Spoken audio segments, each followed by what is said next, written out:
రాజ్యసభ సభ్యుని ఎంపికతో తెలంగాణలో రేవంత్ రెడ్డి బలపడినట్టేనా? తెలంగాణలో రేవంత్ రెడ్డి ఇక తిరుగులేని నాయకుడిగా ఎదగబోతున్నాడా?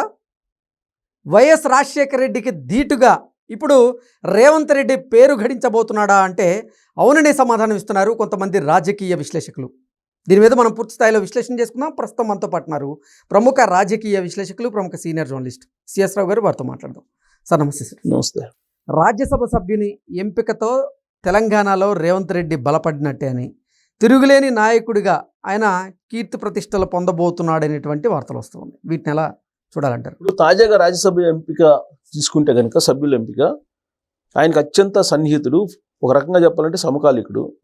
తెలుగుదేశం పార్టీలు ఇద్దరు కలిసి పనిచేశారు. ఆ తర్వాత ఇద్దరు కలిసి కాంగ్రెస్ పార్టీకి వెళ్ళారు. నరేంద్ర రెడ్డి గారు అలాగే రేవంత్ రెడ్డి గారు. రేవంత్ రెడ్డి గారు ముఖ్యమంత్రి అయిన తర్వాత సలహాదారుగా ఆయన తీసుకున్నారు. ముఖ్యమంత్రి సలహాదారుగా తీసుకున్నారు నరేంద్ర రెడ్డి. అంటే వాళ్ళిద్దరికి స్నేహంతో పాటు రాజకీయంగా సమకాలికులుగా వచ్చారు. ప్యూర్గా రేవంత్ రెడ్డి గారు మనిషి, రేవంత్ రెడ్డి గారి అనుచరుడు అనుకోవాలి. ఫ్రెండ్ అయినా కానీ రేవంత్ రెడ్డి గారికి ఒక రకంగా ఆత్మ అనుకోవాలి. ఆ రోజున వైఎస్ఆర్ ఉన్నప్పుడు వైఎస్ రాజశేఖర రెడ్డి గారు ఏ విధంగా అయితే కేవీపీ గారు పక్కన ఉండేవాళ్ళు, సేమ్ అలానే రేవంత్ రెడ్డి గారి పక్కన నరేంద్ర రెడ్డి గారు ఉన్నారు. ఆ రోజున వైఎస్ ఆత్మ ఎవరంటే కేవీపీ అనేవాళ్ళు. ఇవాళ సేమ్ అలాంటి సిచ్యువేషన్. ఆయన కోసం నరేంద్ర రెడ్డి కోసం రేవంత్ రెడ్డి గారు అధిష్టానం మీద ఒత్తిడి తీసుకొచ్చి రాజ్యసభ ఇప్పించారు. రాజ్యసభకు నామినేషన్ ఇస్తారు. ఇవాళ సలహాదారు పదవి కూడా రాజీనామా చేశారు ఆయన. ఆయనతో పాటు అభిషేక్ మను సింఘ్వి వీళ్ళిద్దరూ తెలంగాణ నుంచి ఇద్దరు రాజ్యసభకి నామినేషన్లు వేశారు. వాళ్ళిద్దరూ రాజ్యసభకి ఎంపిక అవుతారు కూడా. ఎందుకంటే బీఆర్ఎస్ పార్టీ చేతులు ఎత్తేసింది. బీఆర్ఎస్ పార్టీ నాకు తెలిసినంత వరకు అసలు ఎలక్షన్ దూరంగా ఉన్నట్టుంది. యాక్చువల్గా వాళ్ళకి 38 మంది ఎమ్మెల్యేలు ఉన్నారు, కానీ 38 మందిలో 10 మంది వెళ్ళిపోయారు. 10 మంది వెళ్ళిపోయారు. మొన్న ఒకటి బై ఎలక్షన్లో ఒకటేమో నష్టపోయారు. 27 అనుకుంటా, 27 ఉంటాయి. 27కి ఏమొస్తుంది? రాదు. అందుకని బహుశా వాళ్ళు దూరంగా ఉన్నట్టున్నారు, ఎలక్షన్కే దూరంగా ఉన్నారు. ఇద్దరు ఖచ్చితంగా రాజ్యసభకి ఈజీగా కాంగ్రెస్ పార్టీకి వస్తారు. సో కాబట్టి వీళ్ళిద్దరూ రాజ్యసభకి ఎంపిక అవుతారు. అయితే కాంగ్రెస్ పార్టీలో రాజ్యసభ కోసం చాలామంది పోటీ పడ్డారు. చాలామంది పోటీ పడ్డారు. ఈవెన్ మొన్న సుదర్శన్ రెడ్డి గారని ఉపరాష్ట్రపతికి పోటీ పడ్డారు. ఆయన పేరు కూడా వినిపించింది బలంగా. ఇక ఎప్పుడు వినిపించేటువంటి పేర్లు ఉన్నాయి కదా, విహెచ్ అని వాళ్ళు సీనియర్స్ బోల్డ్ అంతమంది ఉన్నారు. వాళ్ళ పేర్లు కూడా వినిపించినాయి. కానీ ఎవ్వరికీ లేదు. ఈవెన్ వంశీచంద్ర రెడ్డి పేరు కూడా వినపడింది లేదు. ఒక నరేంద్ర రెడ్డి గారికి ఎందుకు వచ్చిందంటే బికాస్ ఆఫ్ రేవంత్ రెడ్డి గారిని నమ్ముకుంటే మీకు రాజకీయంగా భవిష్యత్తు ఉంటుంది అనేటువంటి బలమైనటువంటి సంకేతం అధిష్టానం రూపంలో తెలంగాణ కాంగ్రెస్కి వెళ్ళింది. దీంతో ఇప్పటి వరకు రేవంత్ రెడ్డి గారి మీద వ్యతిరేకంగా మాట్లాడేటువంటి వాళ్ళు కానీ, వ్యతిరేకించేటువంటి వాళ్ళు కానీ, అసమ్మతి రాగం వినిపించేటువంటి వాళ్ళు కానీ బహుశా ఇక్కడ ఉండరేమో ఇక.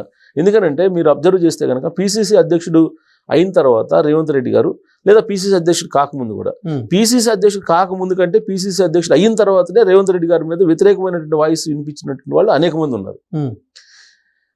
ఆ అసమ్మతి వాయిస్లోనే ఆయన స్పీడ్గా వెళ్ళిపోయేసి సీఎం పదవిని అందుకున్నారు. సీఎం అయిన తర్వాత కూడా అనేక మంది ఆయన ఎంతకాలం ఉంటారు, ఆయన మంత్రివర్గంలోనే ఆయన్ని కాళ్ళు పట్టుకుని ఒకళ్ళు లాగుతారు, చెయ్యి పట్టుకుని ఒకళ్ళు లాగుతారు, తల పట్టుకుని ఒకళ్ళు లాగుతారు. ఇట్లా చాలామంది బీఆర్ఎస్ పార్టీ వాళ్ళు ఆరోపించారు. నిజంగా కూడా అలాంటి పరిస్థితి ఉంది. ఎందుకనంటే ఇప్పుడు ఆ క్యాబినెట్లో అందరూ సీనియర్స్, రేవంత్ రెడ్డి గారి కంటే రాజకీయంగా సీనియర్స్, ప్లస్ సుదీర్ఘకాలం పాటు కాంగ్రెస్ పార్టీలో పనిచేసినటువంటి వాళ్ళు. నిజంగానే రేవంత్ రెడ్డి గారిని కంటిన్యూ చేయనిస్తారా లేదా అనేటువంటి ఒక సందేహం కల్పించారు బలంగా బీఆర్ఎస్ పార్టీ వాళ్ళు. కానీ వాటన్నింటినీ పటాపంచలు చేసి రేవంత్ రెడ్డి గారు ఇవాళ ఒక తిరుగులేనటువంటి నాయకుడిగా కనిపిస్తూ ఉన్నాడు. ఈ రాజ్యసభ అభ్యర్థుల ఎంపికతోటి క్లారిటీ వచ్చేసింది. యాక్చువల్గా ఎప్పటికప్పుడు మారినప్పుడల్లా ఇంకేముంది, అయిపోయింది రేవంత్ రెడ్డి గారి పని అని ప్రచారం చేసేవాళ్ళు. ఈవెన్ మీనాక్షి నటరాజన్ గారు వచ్చిన తర్వాత తెలంగాణ కాంగ్రెస్ ఇన్ఛార్జిగా రేవంత్ రెడ్డి గారిని దింపడానికి వచ్చారు ఆవిడ, అందుకే అధిష్టానం పంపించిందనే ప్రచారం కూడా చేశారు. అవును. సో అంతకుముందు మాణిక్య ఠాగూర్కి డబ్బులు ఇచ్చాడు, ఆయన వెళ్ళిపోయాడు, ఆయన ఇన్ఛార్జిగా పంపించేశారు ఆయన్ని, కాబట్టి రేవంత్ రెడ్డి గారిని కూడా పంపించేస్తారని అప్పట్లో కూడా అన్నారు. సో ఇట్లా ఏ ఒక్క మార్పు జరిగినా కానీ రేవంత్ రెడ్డి గారు దిగిపోవడానికి కౌంట్ డౌన్ స్టార్ట్ అయింది. ఇలా ప్రచారం బలంగా చేసేవాళ్ళు బీఆర్ఎస్ పార్టీ వాళ్ళు. ఇప్పుడు ఈ ఎంపికతోటి ఖచ్చితంగా అలాంటి ఆరోపణకి విలువ లేకుండా పోతుంది. రీసెంట్ వరకు కూడా బీఆర్ఎస్ పార్టీ వాళ్ళు ఏం చెప్పేవాళ్ళు, ఢిల్లీ రమ్మన్నారు రేవంత్ రెడ్డి గారిని, మళ్ళీ ఢిల్లీ నుంచి వచ్చేటప్పుడు పదవి ఉంటుందో లేదో తెలియదు. ఇప్పుడు ఎన్నోసార్లు పోయాడని చెప్పి లెక్క కూడా చెప్తుంటారు. 50 సార్లు పోయారని 60 సార్లు పోయారని చెప్తూ ఉంటారు. మొన్న ఈ మధ్య కూడా 1000 కోట్లు ఇస్తామని చెప్పాడు. ఆ 1000 కోట్లు ఇవ్వకపోతే ఈ పదవి పోద్ది అని చెప్పి ఇంకొక ఆరోపణ చేశారు. సో ఇలా ప్రతిసారి ఢిల్లీ వెళ్ళారు, ఢిల్లీ వెళ్తే రాహుల్ గాంధీ అపాయింట్మెంట్ ఇవ్వలేదని కొన్ని రోజులు ఇట్లా రకరకాలుగా కామెంట్లు చేశారు, రకరకాల ఆరోపణలు చేశారు, రకరకాల విమర్శలు చేశారు. కానీ ఈ ఎంపిక తర్వాత రేవంత్ రెడ్డి గారు తప్ప తెలంగాణ కాంగ్రెస్కి మరొకరు సీఎం కాదు అనేటువంటి ఒక సంకేతం బలంగా అధిష్టానం ఇచ్చింది. పైగా ఆయనతోటి ఉంటేనే మీకు రాజకీయ భవిష్యత్తు ఉంటుంది అనేటువంటి పరోక్ష సంకేతాన్ని కూడా పార్టీలో పంపించారు.